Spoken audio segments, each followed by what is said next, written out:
അല്ലാഹു സുബ്ഹാനഹു വ തആല തന്റെ അടിമകളായ മനുഷ്യർക്ക് ഭൂമിയിൽ അള്ളാഹുമായിട്ടുള്ള ബന്ധം, അള്ളാഹുവിന്റെ സാമീപ്യം കരസ്ഥമാക്കുന്നതിന് വേണ്ടി നിശ്ചയിച്ചിരിക്കുന്ന കേന്ദ്രങ്ങളാണ് പള്ളികൾ. മുസ്ലിമീങ്ങളെ സംബന്ധിച്ചിടത്തോളം അവരുടെ ജീവിതത്തിന്റെ ഒരു ഘട്ടത്തിലും ഒഴിച്ചുകൂടാൻ പാടില്ലാത്ത ഒരു സ്ഥാപനമാണ് പള്ളി എന്നുള്ളത്. പള്ളിയുമായിട്ടുള്ള ബന്ധം മുസ്ലിമീങ്ങളെ സംബന്ധിച്ചിടത്തോളം ജീവവായു പോലെ തന്നെ പ്രധാനമാണ്. ഹദീസിൽ കാണാം, പള്ളിയിലേക്ക് കടന്നു വരുന്ന മുസ്ലിം, പള്ളിയുടെ ഉള്ളിലേക്ക് പ്രവേശിക്കുന്ന മുഅ്മിൻ വെള്ളത്തിലേക്ക് പ്രവേശിച്ച മത്സ്യത്തെ പോലെയാണ്. പള്ളിയുമായി ബന്ധമില്ലാത്ത മുഅ്മിൻ, അല്ലെങ്കിൽ പള്ളിയുമായി മുഅ്മിനല്ലാത്ത മുനാഫിഖിന്റെ കപട ഇസ്ലാം പേറുന്ന മനുഷ്യരുടെ ബന്ധം കരയിലേക്ക് എടുത്തിടപ്പെട്ട മത്സ്യത്തെ പോലെയാണ്.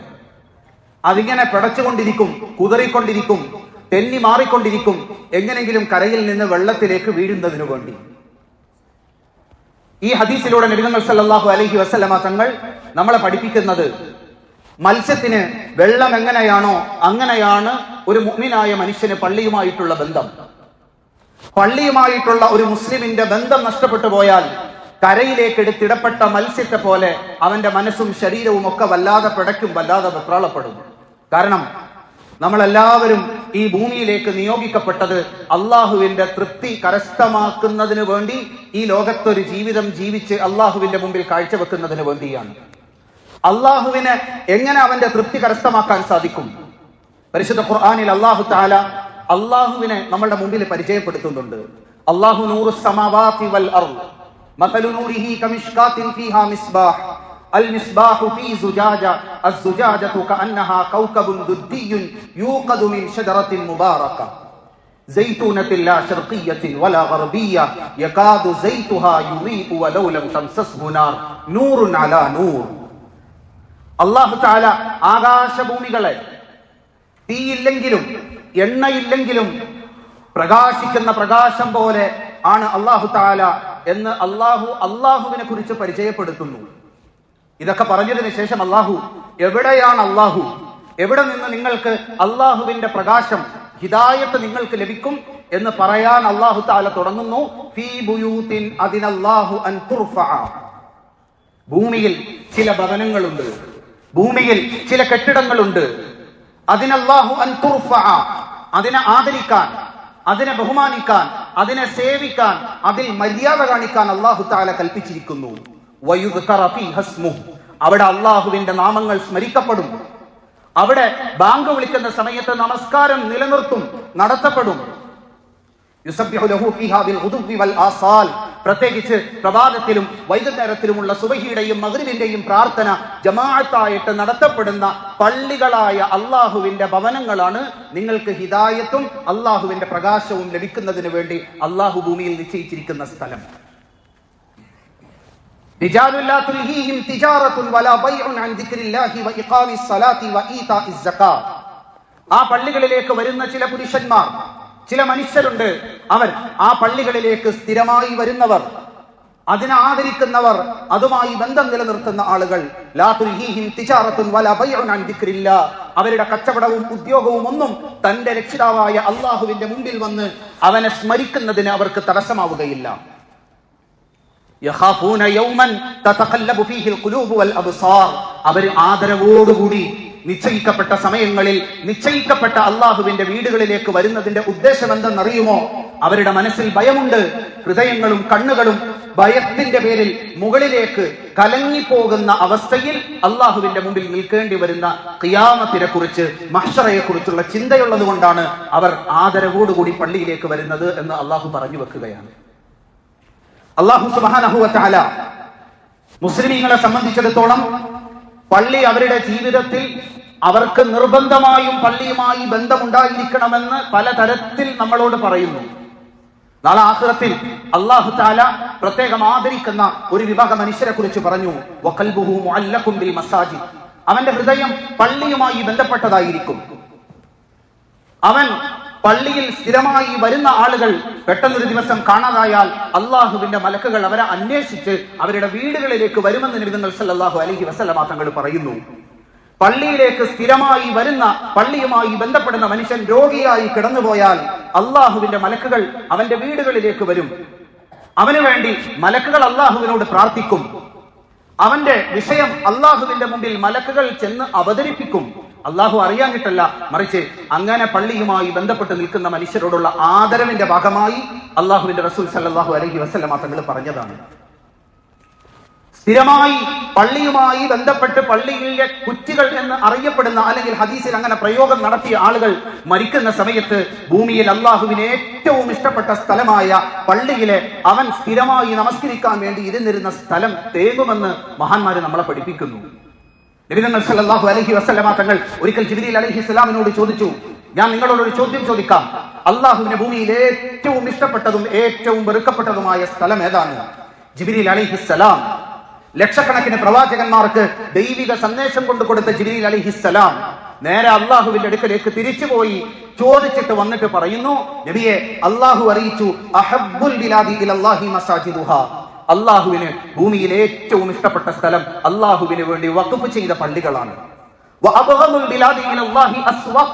അള്ളാഹുവിന് ഭൂമിയിൽ ഏറ്റവും വെറുപ്പുള്ള സ്ഥലം ബഹളങ്ങൾ കൊണ്ടും ശബ്ദങ്ങൾ കൊണ്ടും പരസ്പരമുള്ള വഴക്കുകൾ കൊണ്ടും പോർവിളികൾ കൊണ്ടും നിറഞ്ഞു നിൽക്കുന്ന അങ്ങാടികളാണ് അള്ളാഹുവിന് ഭൂമിയിൽ ഏറ്റവും വെറുപ്പുള്ള സ്ഥലമെന്ന് നബി തങ്ങൾ സല്ലല്ലാഹു അലൈഹി വസല്ലമ തങ്ങളുടെ അടുക്കൽ ജിബ്രീൽ അലൈഹിസ്സലാം പറഞ്ഞു ഏൽപ്പിക്കുന്നു.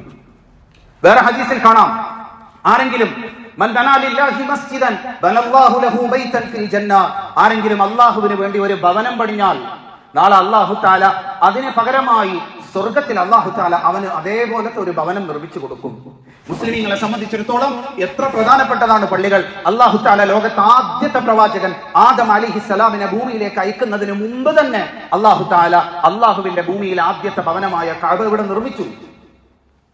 റസൂലുള്ളാഹി സല്ലല്ലാഹു അലൈഹി വസല്ലമ തങ്ങൾ മക്കയിൽ പ്രവാചകനായി നിയോഗിക്കപ്പെടുന്ന സമയത്ത് മക്കയിൽ കഅബയുണ്ട്, പള്ളിയുണ്ട്. അതിനുശേഷം മദീനയിലേക്ക് അവിടെ നിന്ന് തന്റെ ജീവൻ രക്ഷിക്കുന്നതിന് വേണ്ടി നാട് വിട്ടു പോകുന്ന സമയത്ത് മദീന എത്തുന്നതിന് മുമ്പേ ഒരാഴ്ചത്തോളം മദീനയുടെ അതിർത്തിയിലുള്ള ഒരു പ്രദേശത്ത് താമസിച്ചു. ഒരാഴ്ച താമസിക്കുന്ന സമയത്ത് നാട് വിട്ടോടുകയാണ്.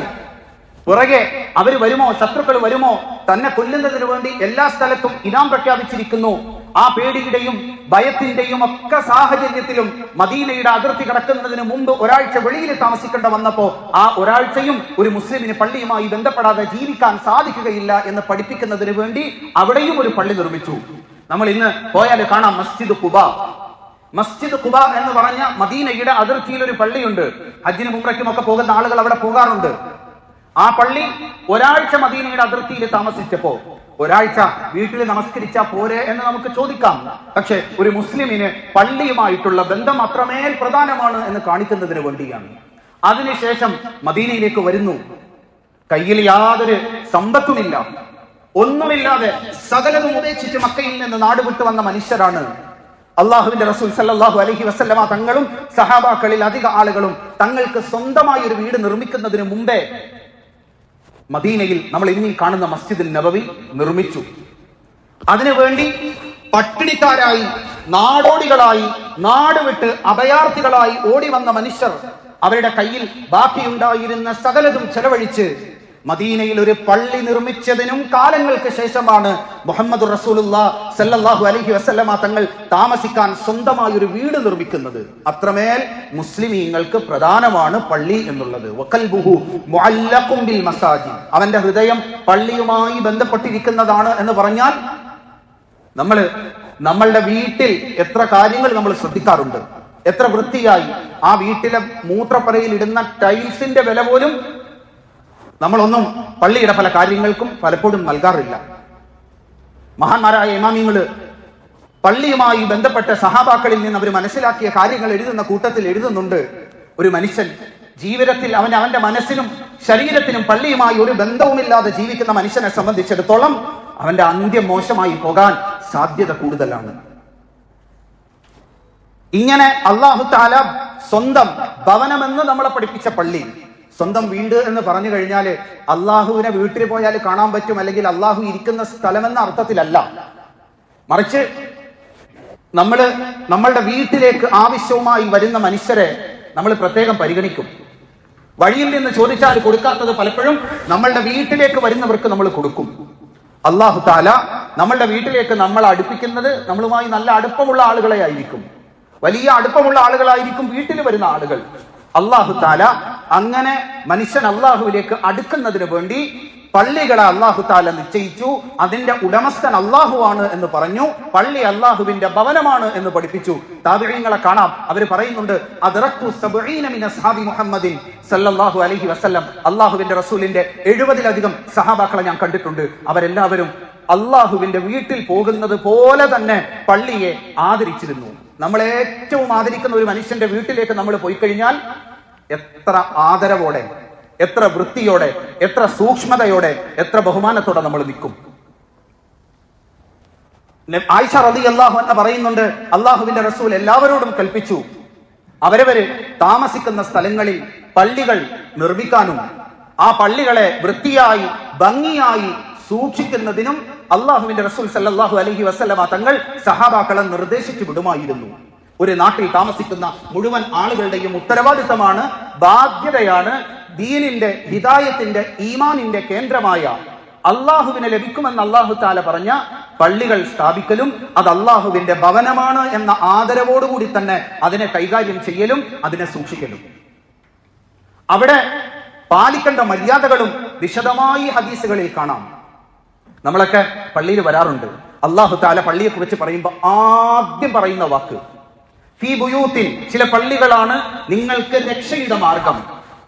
അതിനല്ലാഹു അൻ തുർഫഅ, അവിടെ ആ സ്ഥലത്തെ ബഹുമാനിക്കാൻ, അവിടെ ശബ്ദമുണ്ടാക്കാതിരിക്കാൻ, അവിടെ ബഹളം വെക്കാതിരിക്കാൻ അല്ലാഹു തആല നിങ്ങളോട് കൽപ്പിക്കുന്നു.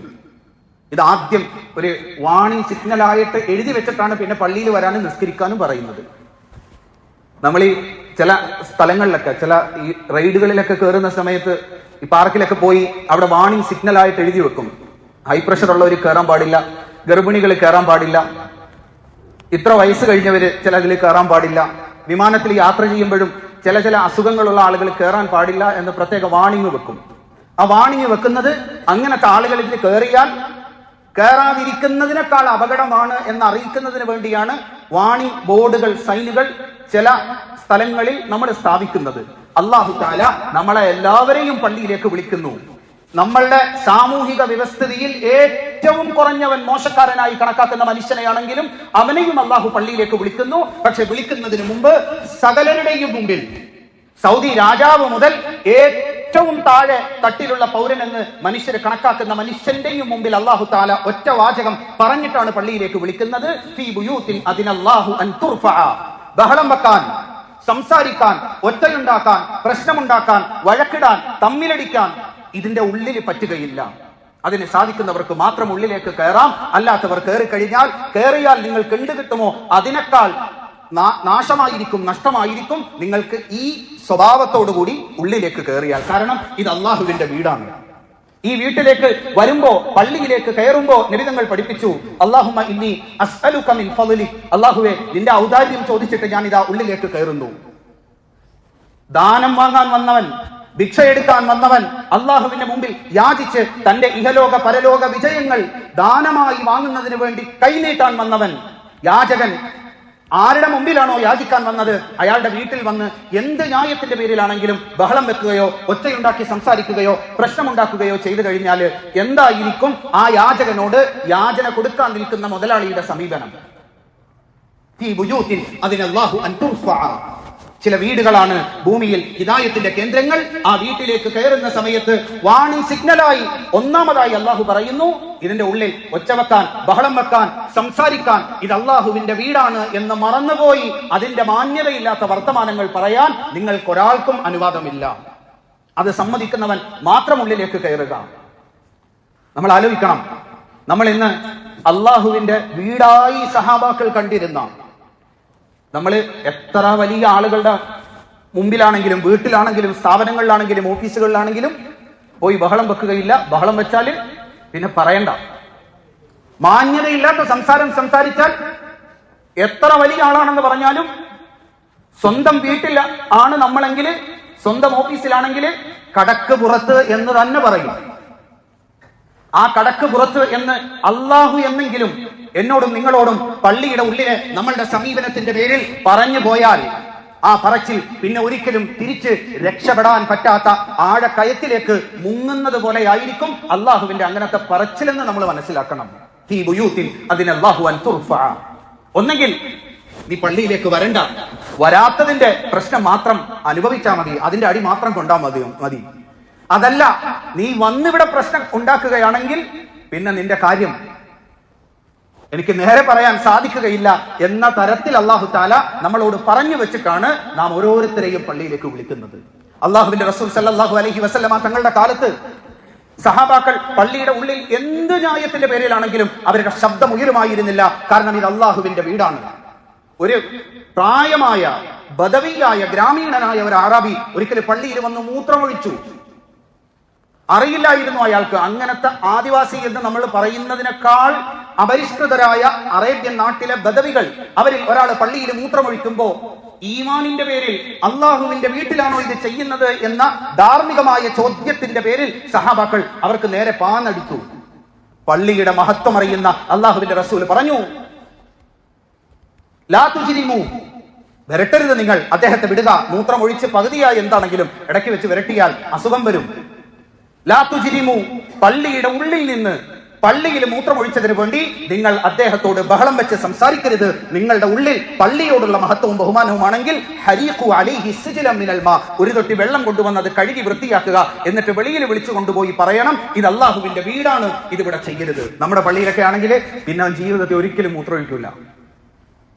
പള്ളിയിൽ നമസ്കാരത്തിൽ നിസ്കാരത്തിന്റെ ഇടയിൽ ആരോ ചുമച്ചപ്പോ അൽഹംദുലില്ലാഹ് ഉറക്കെ പറഞ്ഞ് പള്ളിയിൽ വലിയ ബഹളമായി.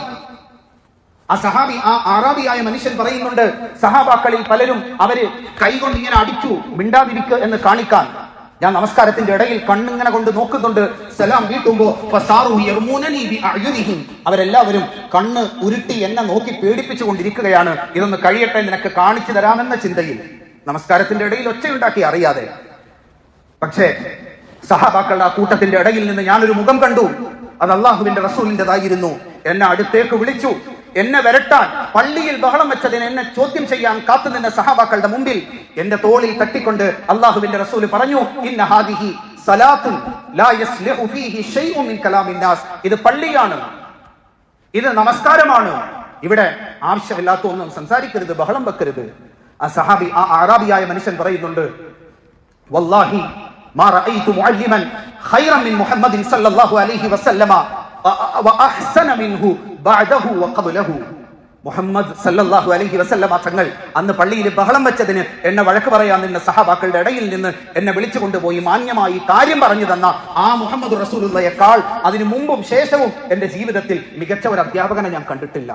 പള്ളിയുടെ ഉള്ളിൽ ബഹളം വെക്കുന്നവനെ നിയന്ത്രിക്കുന്നവനെ പോലും നിയന്ത്രിക്കുന്ന സമയത്ത് നമ്മളുടെ ഒച്ച ഉയരാൻ പാടില്ല.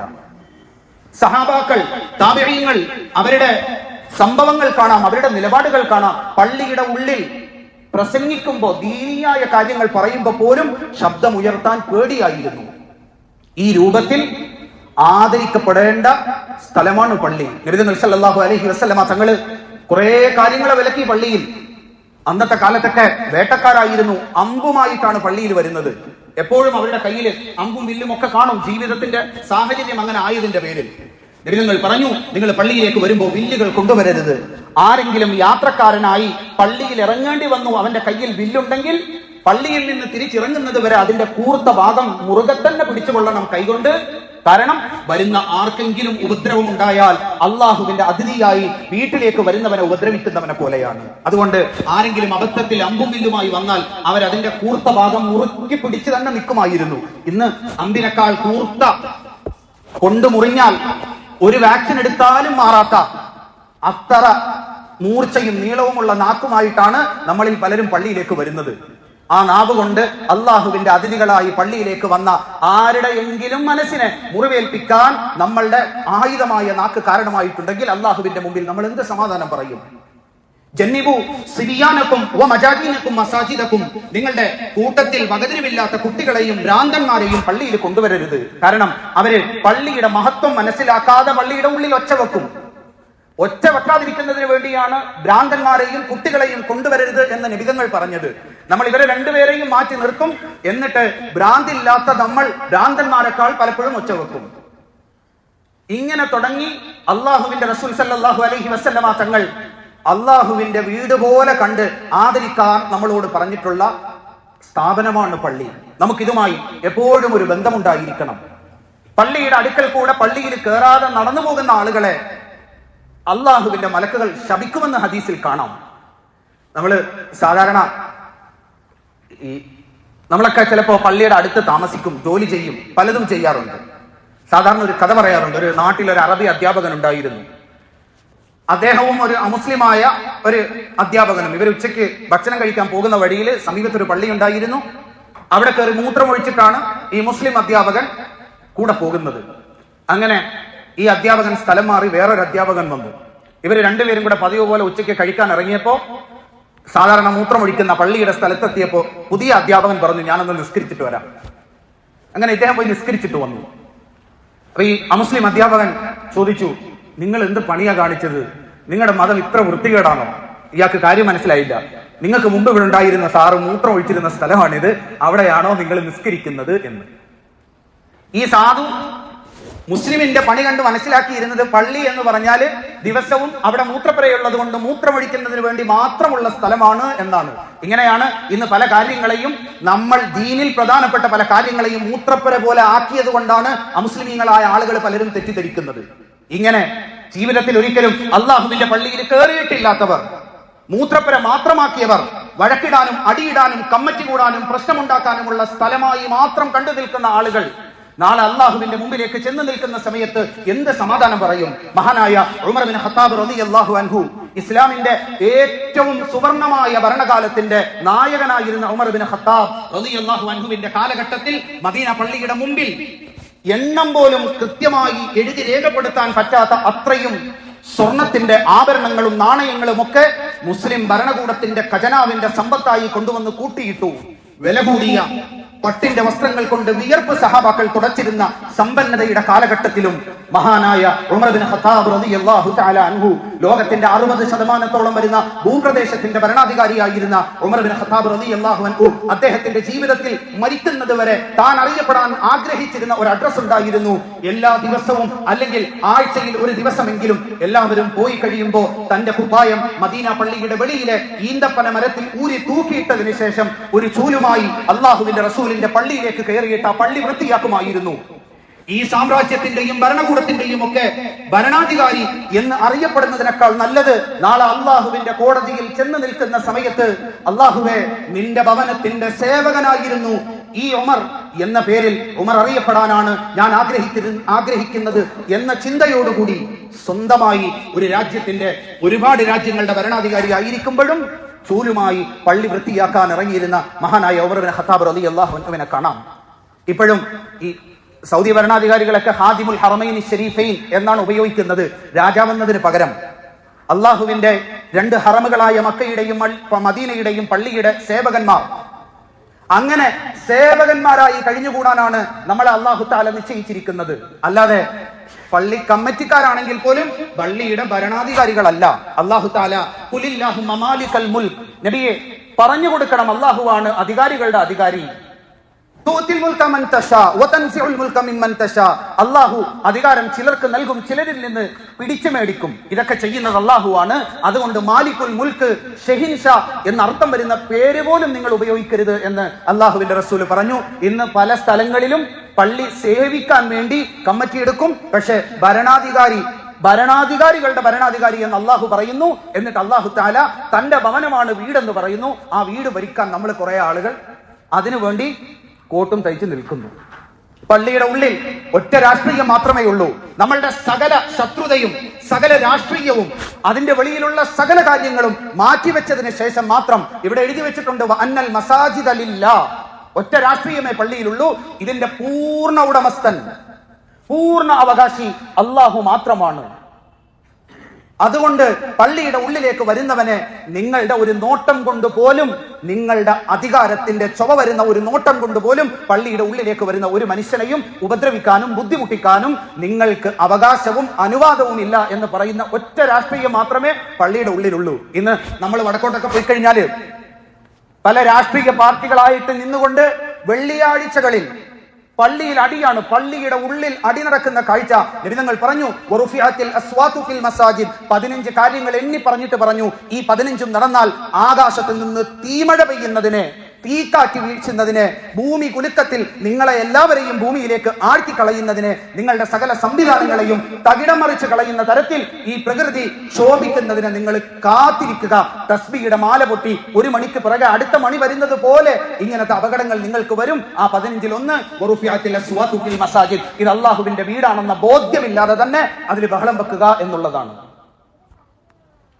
നമ്മൾ പള്ളിയുടെ ഉള്ളിൽ ഒരു തരത്തിലുള്ള രാഷ്ട്രീയവും, പള്ളിയിൽ എന്ത് പറഞ്ഞാലും എന്ത് സംസാരിച്ചാലും, ഇവിടെ സാധാരണ എന്നെക്കുറിച്ച് ചിലരൊക്കെ പറയാറുണ്ട്, എന്നോട് നേരിട്ട് പറയാറില്ലെങ്കിലും മറ്റു പലരോടും ചില കാര്യങ്ങൾ സംസാരിക്കുമ്പോൾ ഇന്ന പാർട്ടിക്കാരനാണ് എന്ന്.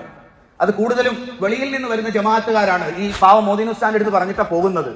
അദ്ദേഹത്തിന് പറയുന്ന കാര്യം മനസ്സിലാവില്ല. നിങ്ങൾ അവസാനം പകുതി എഴുതിയിട്ട് പറയുന്ന ആ വാക്ക് മാത്രം എന്റെ അടുത്ത് വന്ന് പറയും. കുറെ നാൾ മുമ്പ് ഞാൻ കോൺഗ്രസ്സുകാരനാണെന്ന് പറഞ്ഞു, പിന്നെ കമ്മ്യൂണിസ്റ്റുകാരനാണെന്ന് പറഞ്ഞു, പിന്നെ 2 ആഴ്ച മുമ്പ് ഇറാനുമായി ബന്ധപ്പെട്ട കാര്യം സംസാരിച്ചപ്പോൾ BJP-കാരനാണെന്നും പറഞ്ഞു. നമ്മുടെ രാജ്യത്തെ ഡെമോക്രസിയുടെ മെക്കാനിസത്തില് 3 പാർട്ടിയിലും ഒരുമിച്ച് അംഗത്വം നൽകുന്ന സംവിധാനം ഇല്ലാത്തത് കൊണ്ട് എനിക്ക് പ്രശ്നമില്ല.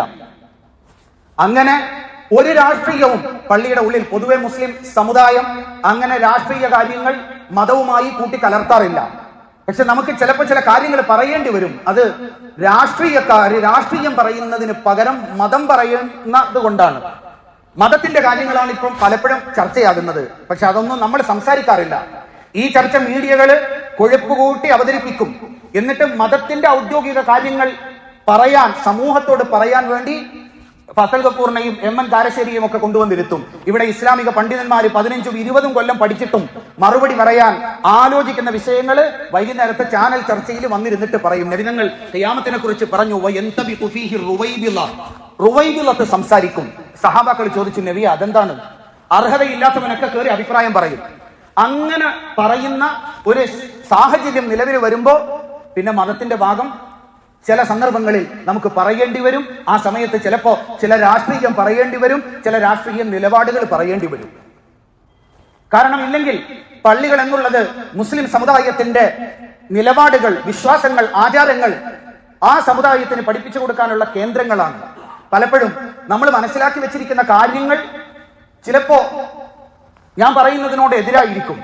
അങ്ങനെ നിങ്ങൾ മനസ്സിലാക്കി വെച്ചതൊക്കെ ശരിയാകണമെന്നില്ല, ഞാൻ പറയുന്നതെല്ലാം ശരിയാകണമെന്നില്ല. അത് നിങ്ങൾക്ക് പറയാം, എന്നോട് പറയാം. പക്ഷെ പരമാവധി ഈ പള്ളിയിൽ ഈ കസേരയുടെ മുമ്പിൽ ഇരുന്ന് സംസാരിക്കുമ്പോൾ പറയുന്ന ഓരോ വാക്കുകൾക്കും വെളിയിൽ പറയുന്നതിനേക്കാൾ അല്ലാഹുവിന്റെ മുമ്പിൽ കണക്ക് പറയണമെന്ന ബോധ്യത്തിൽ തന്നെയാണ് പറയുന്നത്. സാധാരണ ഉദാഹരണം പറയുന്നത്, നമ്മളൊക്കെ പണ്ട് മുതലേ ഈ PSC പരീക്ഷയ്ക്കും GK-ക്കും ഒക്കെ പഠിച്ചു വെച്ചിരിക്കുന്ന ഒരു ചോദ്യമുണ്ട്. ചന്ദ്രനിൽ നിന്നാൽ കാണാൻ പറ്റുന്ന ഒരേ ഒരു മനുഷ്യനിർമ്മിത വസ്തു ചൈനയിലെ വൻമതിലാണ്. ഞാനൊക്കെ അത് ഒരുപാട് GK പരീക്ഷകൾക്ക് എഴുതി മാർക്ക് മേടിച്ചിട്ടുണ്ട്. പക്ഷെ ഇത് 1939 മരിച്ചുപോയ റിച്ചാർഡ് ഹാലിബർട്ടൺ എന്ന് പറയുന്ന ഒരാളുണ്ട്. അയാള് 1938 എഴുതിയ the second book of marvellous എന്ന് പറയുന്ന ഒരു പുസ്തകമുണ്ട്. ഇതിലാണ് പുള്ളി ചൈനയിൽ ഒരു സാഹസിക യാത്രികനായി പോയി ഇത് കണ്ട് അത്ഭുതപ്പെട്ട് എഴുതിയതാണ്. പക്ഷെ മനുഷ്യർ ചന്ദ്രനിൽ പോകണമെന്ന് ആലോചിക്കുന്നത് തന്നെ 1960 ജോൺ എഫ് കെനഡി അമേരിക്കയിൽ പ്രസിഡന്റ് ആയതിനു ശേഷമാണ്. 1969 ആദ്യമായി ചന്ദ്രനിലേക്ക് മനുഷ്യൻ പോകുന്നത്. പക്ഷെ 39 അദ്ദേഹം യാത്ര ചെയ്യുന്ന സമയത്ത് അത്ഭുതം തോന്നി ഒരു വാക്ക് എഴുതി വെച്ചു. നമ്മുടെ നാട്ടിലെ PSCക്ക് പരീക്ഷയിട്ട ഏതോ സാറിന്റെ കയ്യിൽ ഈ പുസ്തകം കിട്ടി, പുസ്തകത്തിലുണ്ട് എന്ന് പറഞ്ഞ് ക്വസ്റ്റ്യൻ എഴുതി വെച്ചു. നമ്മളൊക്കെ പഠിച്ചു വെച്ചു. ഇതുപോലെ നമ്മൾ ശരിയാണ് എന്ന് വിചാരിക്കുന്നതൊക്കെ ശരിയാകണമെന്നില്ല.